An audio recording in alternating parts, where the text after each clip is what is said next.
नमस्कार व्यूअर्स, एक बार फिर से स्वागत है आपका आईएएस पॉइंट के इस चैनल पे। और आज हम शुरू कर रहे हैं भारतीय अर्थव्यवस्था का चैप्टर 2, अध्याय 2, वृद्धि, विकास एक खुशहाली, ग्रोथ, डेवलपमेंट एंड हैप्पीनेस। तो आज हम अध्याय शुरू कर रहे हैं अध्याय 2 शुरू कर रहे हैं। इस अध्याय में आप प्रस्तावना पढ़ेंगे, प्रगति, आर्थिक समृद्धि, आर्थिक विकास, खुशहाली, मानव व्यवहार की अंतर्दृष्टि, इन टॉपिक्स को पढ़ेंगे। चलते हैं अपने टॉपिक की तरफ। तो पहला है आपका प्रस्तावना, इंट्रोडक्शन। तो ये क्या है? ऋषियों और दार्शनिकों की तरह ही बेहतर कल की तलाश की इंसान पहले का अर्थशास्त्री भी एक हिस्सा है। हम इस दिशा में अर्थशास्त्र के साहित्य के रूप में आ रहे हैं। कई मतों के गवाह हैं जो एक आम इंसान के लिए प्रगति जैसे बेहद सरल शब्द से शुरू होकर वृद्धि, विकास और मानव विकास जैसे तकनीकी पक्ष तक ले जाते हैं। आर्थिक व्यक्ति के विचार पर बढ़ती निर्भरता के साथ युद्ध के दशकों के बाद दुनिया ने अपार दौलत कमाई। वह 1980 का दशक था जब सामाजिक वैज्ञानिकों ने इंसानी गतिविधियों के व्यापक अध्ययन शुरू किया और अंततः आर्थिक व्यक्ति के पूरे विचार को चुनौती दी। यहीं से धरती पर इंसानों के जीवन के आत्मलोकन की इच्छा को जीवन मिला। इसी बीच मानवता को जलवायु परिवर्तन की अबूझ पहेली का भी सामना करना पड़ा।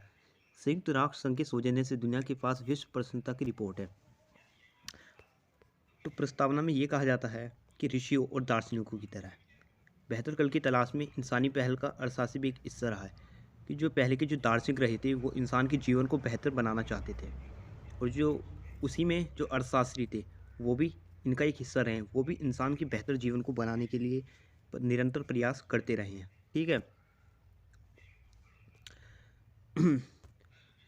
और अब हम देखते हैं प्रोग्रेस, प्रगति क्या है।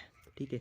वैसे तो प्रोग्रेस एक व्यक्ति के तौर पर कहें तो अगर एग्जाम्पल के तौर पे हम लें तो किसी व्यक्ति की अगर आज 10,000 रुपये सैलरी है और 2 या 3 महीने बाद उसकी जो तनख्वाह है वो 15 या 20,000 रुपये होती है तो प्रोग्रेस होती है। लेकिन अर्थशास्त्र की भाषा में प्रोग्रेस एक अलग अलग शब्द निकलता है। इस्तेमाल हम इसमें बढ़ोतरी के लिए नहीं, बेहतरी के लिए करते हैं अर्थशास्त्र में। ठीक है। तो हम पढ़ते हैं इसमें क्या क्या हो सकता है प्रोग्रेस में।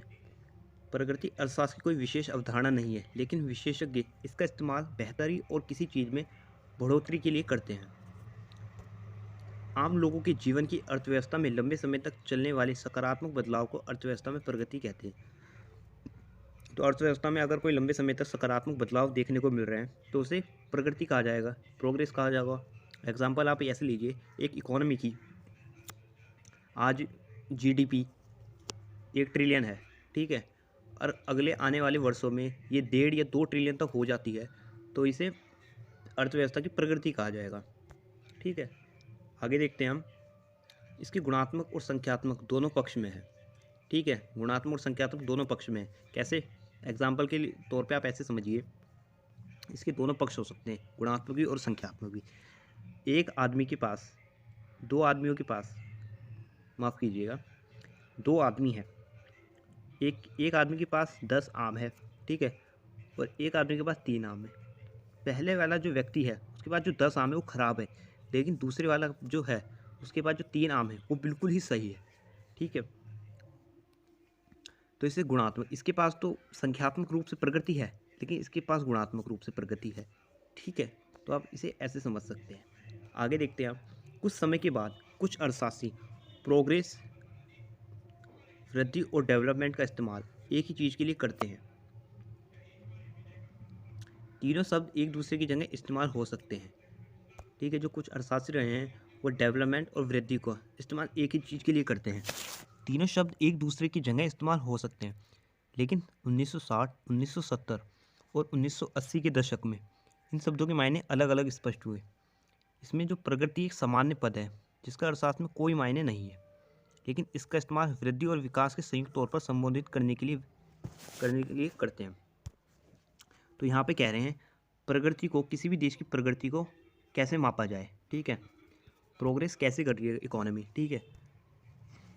एग्जाम्पल के तौर पे आप ऐसे समझिए, एक इकोनॉमी, किसी देश की इकोनॉमी की जीडीपी अगर बीते वर्ष 1 ट्रिलियन थी, ठीक है, और आने वाले वर्ष में 2 ट्रिलियन हो गई, ठीक है। तो ये प्रोग्रेस तो हुई है, लेकिन प्रोग्रेस में क्या इंसानों का जीवन, जो वहाँ के लोग हैं, उनके जीवन में कुछ बेहतर बदलाव आए हैं? ये ज़रूरी नहीं हो सकता है कि वहाँ ज़रूर बेहतर बदलाव आए हों। मान के चलिए कि 1 ट्रिलियन से अगर 2 ट्रिलियन उनकी अर्थव्यवस्था हो रही है, तो वहाँ के जो लोग थे, जो अमीर लोग थे, वो अमीर होते जा रहे हैं, जो गरीब लोग थे वो गरीब हो गए हैं, ठीक है। लेकिन वहाँ के लोगों में गरीबी अभी भी है, ठीक है। तो इन दोनों की अलग अलग समझने के लिए प्रगति, आपका प्रगति और वृद्धि, ताकि दोनों को देखा जा सकता। तो इसलिए इन दोनों 2 पार्ट्स में इन्हें डिवाइड किया गया है, प्रोग्रेस को, प्रगति और वृद्धि, ठीक है। लेकिन इस ठीक है, लेकिन वृद्धि और विकास अपने स्पष्ट अर्थ होते हैं। आगे देखते हैं हम, ठीक है। तो अब हम पढ़ते हैं आर्थिक वृद्धि, इकोनॉमिक ग्रोथ और इकोनॉमिक डेवलपमेंट को। पहले देखते हैं हम इकोनॉमिक ग्रोथ क्या है, आपका आर्थिक समृद्धि। वैसे तो यह जीव विज्ञान का शब्द है ग्रोथ, जिसका मतलब है ग्रोथ करना। तो ऑब्वियसली सी बात है, जैसा कि आप जानते ही होंगे, ग्रोथ का मतलब है आगे बढ़ना। अगर एक व्यक्ति महीने का 10,000 रुपये कमा रहा है और आने वाले कुछ महीनों में उसकी सैलरी या तनख्वाह 15,000 रुपये हो जाती है, तो वो ग्रोथ कर रहा है, ठीक है। लेकिन एक इकोनॉमी के पर्सपेक्टिव में देखते हैं हम क्या होता है। यह जीवों की बढ़ने की प्रवृत्ति को जाहिर करता है। अर्थव्यवस्था में इसका मतलब आर्थिक वृद्धि से है, ठीक है। इस समय के साथ आर्थिक मापदंड को बताने वाले अस्थिर अंकों में बढ़ोतरी की आर्थिक वृद्धि कहते हैं। यह किसी व्यक्ति या किसी अर्थव्यवस्था या दुनिया की अर्थव्यवस्था के संदर्भ में इस्तेमाल कर सकते हैं, ठीक है। यह किसी व्यक्ति या किसी अर्थव्यवस्था या दुनिया की अर्थव्यवस्था के संदर्भ में इसका इस्तेमाल किया जा सकता है। आर्थिक समृद्धि का, आर्थिक वृद्धि का सबसे अहम घटक गुणात्मक है। इसी को दर्शाने के लिए सभी मापदंडों का इस्तेमाल किया जा सकता है। तो इकोनॉमिक ग्रोथ जो है, आपकी आर्थिक वृद्धि जो है, उसका जो अहम घटक है, जो मेन मुख्य जो पहलू है, गुणात्मक है। इसमें गुण होते हैं। एग्जाम्पल के तौर पे, जैसे मैंने उदाहरण दिया था आपको कि एक व्यक्ति के पास 10 आम है और दूसरे व्यक्ति के पास आपके 3 आम है, लेकिन इसके पास जो 10 आम है वो ख़राब है आपके, ठीक है। लेकिन इसके पास जो 3 आम है वो सही है, ठीक है। तो ये ग्रोथ, ये आपका इसमें आएगा, आर्थिक ग्रोथ में आएगा, जो सही आम है, क्योंकि उसमें गुण है। ये 3 आम जो है वो सही है, जिसका मुख्य पहलू है वो गुणात्मक है। देखते हैं हम इसके कुछ उदाहरण देखते हैं आर्थिक वृद्धि के। किसी अर्थव्यवस्था में एक दशक के दौरान खाद्यान्न उत्पादन में वृद्धि को मापा जा सकता है और यह टन में भी मापा जा सकता है। दूसरा देखते हैं हम, स्वास्थ्य सुविधाओं की पहुंच और विस्तार, अस्पताल, दवाइयाँ, सुरक्षित पेयजल, टीकाकरण और साफ सफाई, ठीक है। तो यह आपका इकोनॉमिक डेवलपमेंट होगा। लोगों में शिक्षा का स्तर बढ़ेगा तो यह आपका डेवलप होगा, इकोनॉमिक डेवलपमेंट होगा, आर्थिक विकास होगा। दूसरे मानक जिन पर जीवन की गुणवत्ता निर्भर करती है, ठीक है। यहाँ एक मूल बात ध्यान में रखने की ज़रूरत है, जिसके मुताबिक आम लोगों को न्यूनतम सुविधाएं मिलनी, जिसमें खाना, स्वास्थ्य और शिक्षा इत्यादि शामिल है। इसके अलावा एक न्यूनतम आमदनी की भी गारंटी होनी चाहिए। आमदनी उत्पादक गतिविधियों से होती है। इसका मतलब यह है कि विकास सुनिश्चित करने से पहले हमें आर्थिक वृद्धि सुनिश्चित करनी होगी। उच्च आर्थिक विकास उच्च आर्थिक वृद्धि की मांग करता है, लेकिन इसका मतलब यह नहीं कि उच्च आर्थिक वृद्धि दर से उच्च आर्थिक विकास हासिल किया जा सकता है। यह एक ऐसी उलझन है जिसे पुराने समय के अर्थशास्त्री के स्पष्ट में नहीं कर पा रहे थे। इस उलझन को समझने के लिए एक उदाहरण है। 2 परिवारों की एक जैसी आमदनी है, लेकिन विकास की मापकों पर उनके खर्चे अलग अलग हैं। एक परिवार स्वास्थ्य, शिक्षा और बचत पर खर्च करता है, जबकि दूसरा परिवार कोई बचत नहीं करता है, लेकिन शिक्षा और स्वास्थ्य पर खर्चा करता है। ऐसे में जो दूसरा परिवार है वो निश्चित तौर पर पहले परिवार की तुलना में ज़्यादा विकसित होगा। ऐसे में निश्चित तौर पर वृद्धि और विकास के अलग अलग मामले हो सकते हैं। पहला है उच्च वृद्धि उच्च विकास, दूसरा उच्च वृद्धि और कम विकास, तीसरा है आपका कम वृद्धि और उच्च विकास। तो ये तीनों संभावनाएं हो सकती। आगे देखते हैं हम, ऊपर दिए गए संयोजन की प्रकृति विस्तार में ले जाती है, लेकिन एक चीज़ स्पष्ट है कि उच्च आमदनी और वृद्धि के लिए लगातार प्रयास की जरूरत है। यही बात आर्थिक विकास और आर्थिक विकास के लिए भी लागू होती है। बिना सतत जीवन सार्वजनिक नीतियों की दुनिया भर में कहीं भी विकास संभव नहीं हो सकता है। उसी तरह से हम कह सकते हैं कि वृद्धि के बिना विकास संभव नहीं है, कि अगर आपको विकास चाहिए तो आपकी वृद्धि भी होनी चाहिए।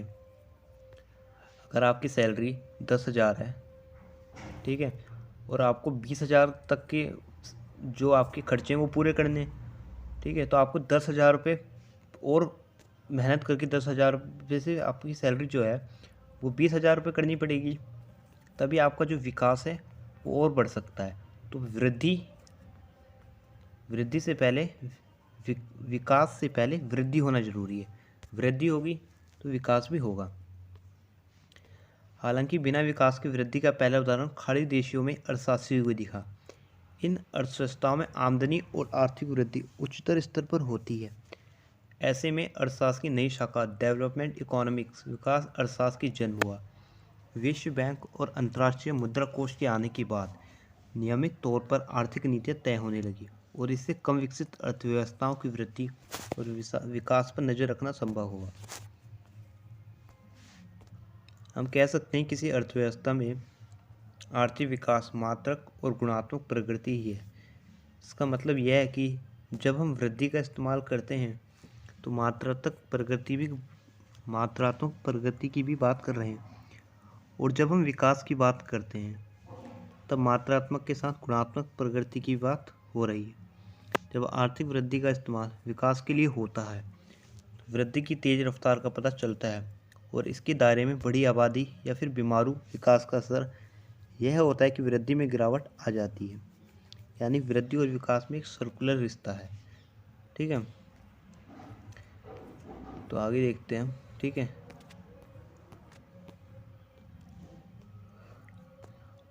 तो आज के लिए इतना ही है दोस्तों। ठीक है, तो आज आपने प्रोग्रेस के बारे में पढ़ा। प्रोग्रेस को मापने के लिए अर्थशास्त्रियों ने दो पहलुओं का इस्तेमाल किया।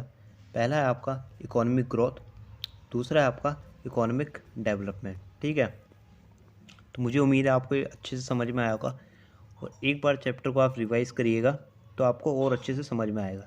ठीक है, आगे हम पढ़ेंगे ह्यूमन डेवलपमेंट इंडेक्स, मानव विकास सूचना क्या है। ठीक है, थैंक यू।